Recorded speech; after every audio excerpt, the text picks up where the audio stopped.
Today I'm looking at Justice League of America, number 202.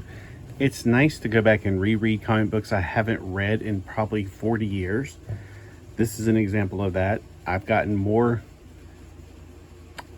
information than I would have gotten when I read it the first time as a 10-year-old probably. Also, I have more questions and more ponderings I would never even thought of back when this was first produced or published. We see that this issue was actually produced in 1982. So yes, I was like 12 years old. And that was like 42 years ago. Wow. Wait, hold on. Carry the one? Yeah, wow. All right, so Swamp Thing is one of the ads inside of it. And I think Swamp Thing is interesting, to say the least. This particular issue is called Starfall. Now, the synopsis of it, I just want to get out of the way because I don't want to go through and tell every little thing in here. Basically, Batman is trying to repair, do a routine repair on the satellite. The satellite back then looked totally different than it did on the animation series. It looked actually like a top, like a little spinny top. I'll show you in a minute. Something goes wrong. He ends up floating out into space in his spacesuit. Hawkman gets more people aboard to help out to get him. He's gone. They can't find him. They find a spaceship, and this is where I start having questions about it. But long story short, basically they find Batman, fight him, of course, because you always have to fight with somebody at one point. Restore him back to his original, well, you'll see. He was transformed into some kind of alien because that's what they thought. The robot thought he was somebody else. And returned back to it. Now, looking at the cover, you wouldn't probably get a lot of that because it looks more like he's attacking them like some kind of zombie. But inside, it's not quite the same. And also another thing is, I'm not sure who had this comic book before me because I bought this. This is not the one I had as a child. But boy, they went through and they stapled the heck out of this thing. As with most comic books, you have 1, 2, 3 staples. But this one's got 1, 2, 3, 4, 5, 6... I don't know how they did it. My stapler won't go through, and it's through the halfway point. That's when I noticed. I didn't even notice it before I got to here. I was like, what the heck? None of my staplers when I was a kid would do this, because I had a few times I needed to fix a staple on one of my comic books, and I couldn't do it. I always thought maybe my teachers had a comic book stapler. They didn't have one. So, yeah, I don't know how they did it or why they did it. It was very strange indeed. All right, so let's talk about some of the things that I was contemplating on while I was reading this. Now, here's what the satellite looked like back in the year 1982, around that period. It's called the JLA satellite era. One of the things I was thinking about is when the superheroes, I'm about to call them Super Friends, because it felt like this was more of a Super Friends comic. They're doing good deeds. They're not really fighting Cheetah. She's out there saving things. She's not really fighting anyone. She's just saving things. That seems more like a Super Friends thing to do. I don't know if they were trying to aim for a younger age at this point. And then this boy was crying, so the Adam helped him, and Satana's doing her she was doing her little job of being an actress, a comedian, not a comedian, a magician, like something you'd see in Vegas. So they're all busy doing their own little things. And it makes me wonder, I wonder if you could create, and they may have addressed this later, that may have been what the cartoon was about, a team that they don't have a side life. This is their job. There's nothing else. Because these guys, most of these that they're showing right here, did answer the call that Hawkman put out. They were busy doing something else, and then they went off and helped. They got called to duty, basically. So it's kind of like the reserves for the National Guard. I wonder how many of these people could be full-time.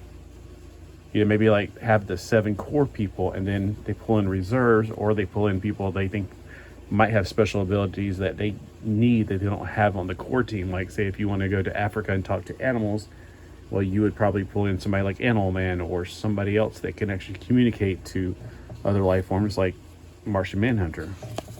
Although I would put him on the core team because he's a Martian. I don't know. And I know that some people might want to have a side life, but I know me, I wouldn't want to have a side life. I'd be fine just being this. I say that, but then who knows? Dazzling for the dynamic. Oh, see, I always like looking at these and going, I need this, I need this, I need this, I need this. I don't need this. I mean, I would be like looking at these things, and this is how we found out about comic books back then. We didn't have the internet. We looked at our advertisements. So that was one of the things I pondered. And here's the Martian, the red tornado in his alternate humanoid form, where he's with his girlfriend and daughter. I can't remember quite exactly how that went. But why did he choose to be bald? Just wondering. Don't know if it was a choice or if he just didn't have a way to synthetically pop in some hair or put a wig on. But they were teasing him about his hair, which I don't know if that's normal. I didn't live in New York City at that time. I'd never been to New York City, actually. That may be an everyday occurrence in New York City to make fun of bald people. But anyway, it just seems so out of the place. I'm from the South. We don't care. All right. Then there was people who couldn't respond because they were too busy with something else. Like Superman was out past Pluto. He ain't gonna get back in time. Of course, with comic book physics, he probably could. Then we have Aquaman, who's saving a ship with some octopus or octopi. He's too busy. He had to ignore the call. We have Elongated Man, who is working on a case where he's helping nab some counterfeiters. So he was in the middle of that, and then these two guys were too busy in the middle of something, and then Barry Allen was taking a shower. Like, it just seems so random. Like, everybody else is doing really, really amazing things, and Barry Allen just taking a shower. He didn't hear it because it was on the side over there, bzz, bzz, bzz, on his bureau, his wardrobe. And then, of course, Firestorm. He has a life. He's a teenager or a college kid or something. I'm not quite sure. I never could remember which one he was because they keep flipping that information. But he's in school nonetheless, and he has a professor, so that's why I think he's probably college, but who knows. It seems like, why would he be on the basketball team in college? I don't know anybody. I guess there's college basketball teams, but I was not paying attention to it. All right, then we have the people who do, I guess they teleport up. It says, for those who answer the call, what on earth? So it's like, bzz. It doesn't give you that explanation, but if you've been reading it constantly back then, you knew that they had those teleporters, what you would see in the animation series is boom tubes. Basically, that's how they teleported from Earth to the thing. If they try to take a shuttle up there, it would take forever. So that was one thing. And then when Wonder Woman says, or he's like, Hawkman's worried about her, and then she's like, I'm fine, watch this. Satisfied? And he's like, all right. I'm like, why would she do that? Why would she punch a piece of metal just to satisfy his need to make sure he's okay? I thought that was just really strange. Here's a question I also had was that evidently, and this, I love the Perez outfit for her, by the way, but she has just got a bump in her power and she's not used to it. So I was like, I don't remember that happening. But then again, like I said, this has been 42 years. They give Red Tornado a lot of power that he doesn't seem to naturally make sense. Like he just goes around blowing things around like a big old blower, and then how does he know he's not going to scatter the parts? I don't know. Maybe he's got so much control over it, he's just blowing the pieces together instead of scattering them with his wind powers.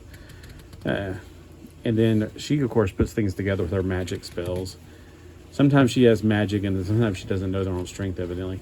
This is also very interesting. They have the Starship Enterprise. Oh, wait, this is the IPS, Interplanetary Shuttle. It's something new, the IPS that they just had. I think that looks an awful lot like the Starship Enterprise. And at that time, I think Marvel had just given them, or DC took the license from Marvel for Star Trek, so maybe it was deliberate. They were trying to tie it in somehow to make it look like, hey, here it is, hint, hint, hint, hint. Come on now. You want to also read Star Trek while we're at it. So here's the other question I came to when I was reading. They go through a long history, which is kind of completely unnecessary. What I'd like to ask you guys who are older than me is this question. Is this some kind of callback to one of those comic books I would have never read from the 60s, like House of Mystery or Strange Fantasies or something like that? I was thinking Strange Adventures. Sorry, hold on, my voice. Where, oh yeah, that guy, he was in this. Because when I read some comic books, it calls back to my childhood, like The Adventures of the Super Sons, which is one of the few modern comic books I will praise. They did a character in the comics that I was like, oh my gosh, that's the character from Atari Force. I was like so excited. It was like a callback to one of my favorite comic books from my childhood.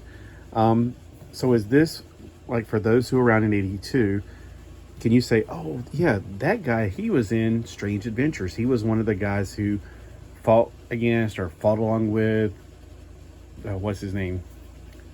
Adam Strange, you know, or something to that effect. Now, this also looks curiously like a black hole. As soon as I saw him, I was like, old Bob. That's like old Bob right there. Or that Vincent, the trash can robots that fly. Very much a big tie into that. And since I think it was right after the 1980s black hole, it could be kind of not a callback so much as an homage, or you know how like a lot of times comics will copy things from pop culture, either consciously or unconsciously or subconsciously. But I'm just curious if you have read comic books from the 60s and 70s, like Warp. Is this like maybe a tie into Warp? Like they're giving all this backstory, which is completely unnecessary for what we're doing. They get on the ship, the robot finds them, tells them all about this stuff that happened. We never meet this character. This is his ship that's been floating in space for 200,000 years. But we don't know. Knowing all about him makes no difference to the story whatsoever. And all I can think is, you know, when you watch something on TV and you go, why are we so focused on this new family? Oh, it's a tie-in to try to promote a pilot for a new series they're going to try to make. Like on The Nanny one time, when the whole series was focused on people inside of a beauty shop. You just knew that this is like some kind of setup. They're building these characters up that you'll never see again for some other thing. And it was supposed to be like for that, they were going to do a spin-off series. It never happened. So this makes me feel like it's in that same feeling. Like I'm watching something that I'm supposed to know something, or I'm supposed to tie this in somewhere else. So for those of you out there, I hope you're watching this, and I hope you will be able to answer that, or maybe you can give some guesses like, oh, I think I read about that or something. So I have a lot of people in my community now that I'm able to talk to that I couldn't talk to back in the good old days before the internet, because a lot of my friends, we read what was current, but we didn't have any old people to talk to about comic books. I didn't know a single person that was older than, well, you know, like somebody who would have read them back in the 60s. But thanks to the internet, we have that capability of cross understanding. This is the monster that they made Batman into, and he's like, oh, well, I thought it was somebody else, and I was trying to heal him. So, yeah, they took him back, and after the robot realized his mistake, they had to fight him, stop him. He was like super strong and stuff. And boy, these grits are sticking together. This comic's pretty old, so it's sticking together worse than normal. And then they, of course, fix him in the end. So the whole backstory had nothing to do with this. It just makes me feel like somehow this was tied into maybe they had an additional Warp that came out that same month that played out that whole thing. And this was kind of like, hey, look, we're tying things together. I love that kind of concept. But at the same time, it doesn't say anything like see issue this or see Brave and the Bold number 25 or something. It doesn't say anything about that. So that's why I'm thinking, is it more like an Easter egg? Or maybe it's just they just decided to build this story up for no reason. Or maybe you've read all these issues and you said, oh no, see, they built this story up and then 12 issues later they come back to it. That kind of thing. I just have some questions I'd like to have answers to, and if there is no answer, so be it. But see, I would have never thought about that as a kid, because I just never thought comic books really tied together as much as I do now, you know, after 40, 50 years of reading them. I look at it a totally different perspective nowadays. Yes, you want to see the bag, don't you?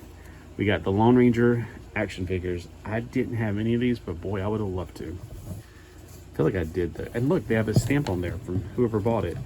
This comic book was bought February 4th, 1982. Thanks for those who watched, and please leave a comment below, even if you have no idea. Like, well, you know, just let me know you watched it. I'd like to know if anybody ever watches these, because I kind of used to do the reviews and gave up. But now I'm not so much doing a review as more of pondering and trying to collaborate with other readers and see what you guys put into your reading of this particular issue. Thanks for watching, and have a wonderful day.